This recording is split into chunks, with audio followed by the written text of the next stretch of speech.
వాస్తు ప్రేక్షకులందరికీ నమస్కారం అండి.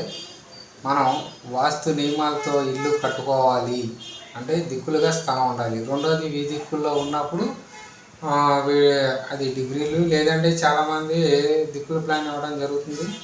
ఈ విధంగా వాస్తు నియమాలు ఎలా కట్టుకోవాలి, ఇప్పుడు ఈ దిక్కుల్లో ఉన్నప్పుడు మనకి ఎక్కువ మంది ట్యాంకుల గురించి అడుగుతున్నారు. ట్యాంకులు ఎలా మార్చుకోవాలి ఈ దిక్కుల్లో. ఈ దిక్కులు ఇప్పుడు వచ్చినాయి. ఇప్పుడు ఇవి దిక్కులుగా ఉన్నప్పుడు నార్త్, ఈస్ట్, సెంటర్ భాగాలు వస్తాయి. ఇప్పుడు ఈ దిక్కుల్లో ఉన్నప్పుడు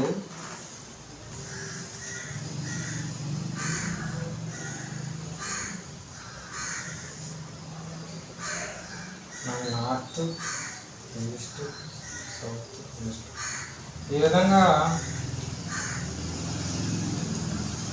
ఇప్పుడు ఈ డైరెక్షన్ ఏమవుతుంది, మనకి నార్త్ ఇక్కడ వస్తుంది, ఈ డైరెక్షన్ అంతా కూడా చేంజ్ అవుతుంది. ఈస్ట్ ఇక్కడ వస్తుంది, సౌత్ ఇక్కడ వస్తుంది, వెస్ట్ ఇక్కడ వస్తుంది.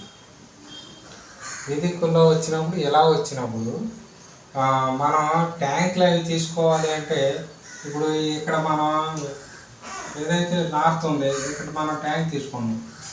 అలా అని ఇప్పుడు ఇక్కడ తీసుకుంటే ఏమవుతుంది, నార్త్ ఈశాన్యం అవుతుంది. ఇది మన వాస్తు పురుష మండలి ఆ విధంగా డిజైన్ చేసి దీన్ని కూడా మనం ఆ చక్రం వేసి చూసుకుంటే నార్త్ ఈశాన్యంలో మనకి ట్యాంక్ పడినట్టు.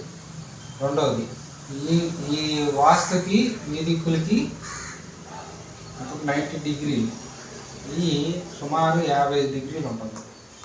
ఈ విధంగా వచ్చినప్పుడు ఇప్పుడు ఈ దిక్కు అంటాం మనం.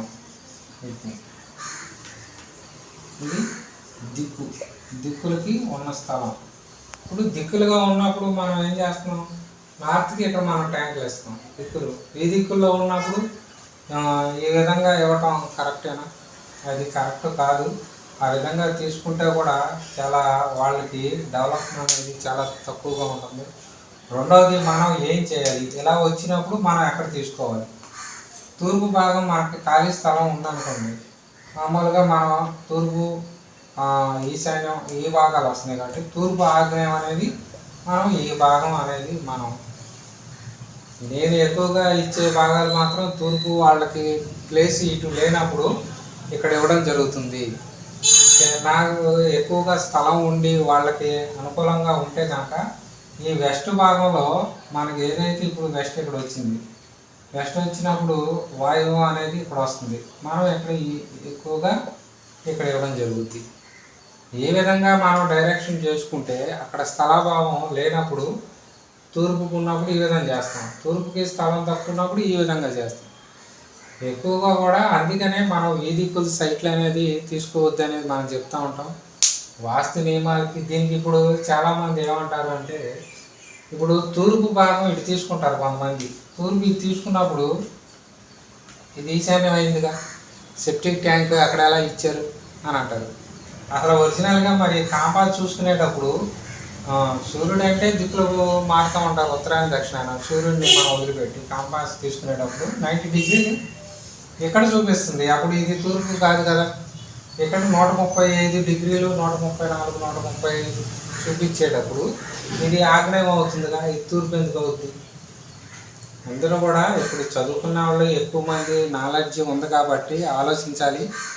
ఏదైతే మనం తీసుకున్నామో సూర్యుడు వచ్చే భాగాలంతా కూడా కాంపాస్కి తూర్పు, ఇది తూర్పు ఆగ్నేయం, ఇక్కడ ఆగ్నేయం అనేది ఖచ్చితంగా ఉంటుంది. ఈ విధంగా మనం ఇచ్చిన ఇల్లు ఉన్నాయి కూడా వాళ్ళు చాలా బాగున్నారు, ఇబ్బంది అనేది లేదు. మనం అటువంటి ఇల్లు కూడా మన వీధిక్కుల్లో ఇల్లు అనేది మనం 2-3 ఇల్లే చేసాం. ఎక్కువగా మనం ఈ ఇల్లే ఎక్కువగా మేము ప్రిఫరెన్స్ అనేది ఇవ్వడం జరుగుతుంది. వాస్తుగా ఉన్న ఇల్లే చాలా బాగుంటాయి. ఈ ఇల్లు కూడా మేము ఎక్కువగా కట్టొద్దని కూడా మేము వీడియోలో చెప్తూనే ఉన్నాం. ఇది రెండో ప్రొఫెషను. ఎందుకంటే ఖచ్చితంగా మేము ఆ ఏరియాలో ఉండాలి, మా బంధువులు ఉన్నారు, మా వాళ్ళు ఉన్నారు అని అనుకొని ఖచ్చితంగా ఉండాలి అనుకున్న వాళ్ళకే మనం ఈ విధంగా డైరెక్షన్ అనేది ఇవ్వడం జరుగుతుంది. ఈ విధంగా కట్టుకోవడం, ట్యాంకులు అనేది స్థలం క్రాస్ ఉన్నప్పుడు మాత్రం ట్యాంకులు అనేది ఆ భాగాల్లో కట్టుకుంటే ఇంకా బాగుంటుంది. ఆ విధంగా కూడా మనం చెప్తున్నాం, టాయిలెట్లు ట్యాంకులు విడిగా వేసుకోండి, ఇలాంటి భాగాల్లో ఇల్లు కలిసి వస్తుంది.